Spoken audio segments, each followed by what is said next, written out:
மிகுந்த மனவேதனைக்கும் மன உளைச்சலுக்கும் ஆளானேன் அப்படின்னு தான் சொல்லணும். பல பேருடைய நிலைமை என்ன அப்படின்னு இதுவரைக்கும் அதிகாரப்பூர்வமான தகவல்கள் 148 தமிழர்களும் 2 வெளிநாட்டவர்களும் இங்கிருந்து நாங்கள் வெளியேறுவதற்கு என்ன வழி அப்படிங்கிற அனுமதியை. அனைவருக்கும் வணக்கம். சிவாய நம. திருக்கைலாய மானசரோவர் யாத்திரைக்கு 2 குழுக்களாக நாங்கள் 17, 18 ஆகஸ்ட் மாதம் புறப்பட்டு சென்னையிலிருந்து காட்மாண்டு வந்தடைந்து 20ஆம் தேதி எல்லாருமே கெருங் பார்டர் கிராஸ் பண்ணி நாங்கள் எல்லாருமே முறையாக எந்தெந்த நாள் எந்தெந்த இடத்துல தங்கணுமோ அங்கே தங்கி கைலை யாத்திரை பயணத்தை மிகச்சரியாக மேற்கொண்டு கொண்டு இருக்கிறோம். நாங்கள் இப்போ 2வது நாள் பரிக்கிரமாவை நிறைவு செய்து வருகிற போதுதான் நேபாளில் நடைபெற்ற பேரிடர் துயர சம்பவத்தை கேள்விப்பட்டேன். அது கேள்விப்பட்டது முதலாக மிகுந்த மனவேதனைக்கும் மன உளைச்சலுக்கும் ஆளானேன் அப்படின்னு தான் சொல்லணும்.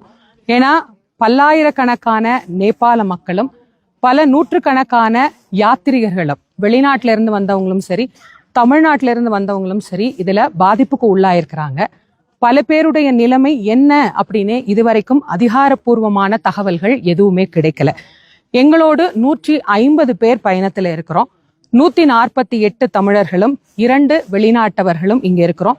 நாங்க அனைவருமே மிக பாதுகாப்பாக இருக்கிறோம். சிவபெருமானுடைய பேரருள் பெரும் கருணையினால நாங்கள் இன்றைக்கு சாகாவில் இருக்கிறோம். இங்கிருந்து நாங்கள் வெளியேறுவதற்கு என்ன வழி அப்படிங்கிற அனுமதியை நேபாள, இந்திய, சீன அரசாங்கத்தோடு நாங்க பேசிட்டு இருக்கிறோம். எந்த வழியா எங்களுக்கு அனுமதி கொடுக்கறாங்களோ அந்த வழியாக நாங்கள் அனைவரும் தாய்நாடு திரும்புவதற்கான முயற்சிகளை மிகவும் மும்மரமாக மேற்கொண்டு இருக்கிறோம்.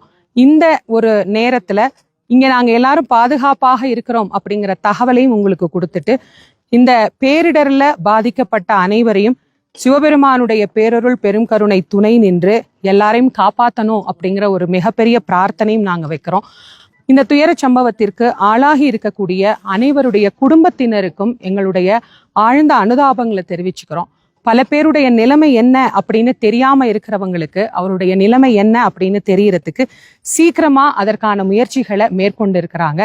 எல்லா அரசாங்கமும் ஒத்துழைத்து பாதிக்கப்பட்டவர்கள் சீக்கிரமாக அவர்கள் ஒரு சரியான நிலைமைக்கு வரணும் அப்படின்னு நாங்களும் இறைவனை பிரார்த்தனை பண்ணிக்கிறோம். தாயகம் எல்லாரும் சீக்கிரம் திரும்பணும். எல்லாம் அல்ல சிவபெருமான் எங்களுக்கு துணை நிற்பார் என்கின்ற நம்பிக்கையோடு உங்களோடு இதை பகிர்ந்து கொள்கின்றேன். சிவாய நமः.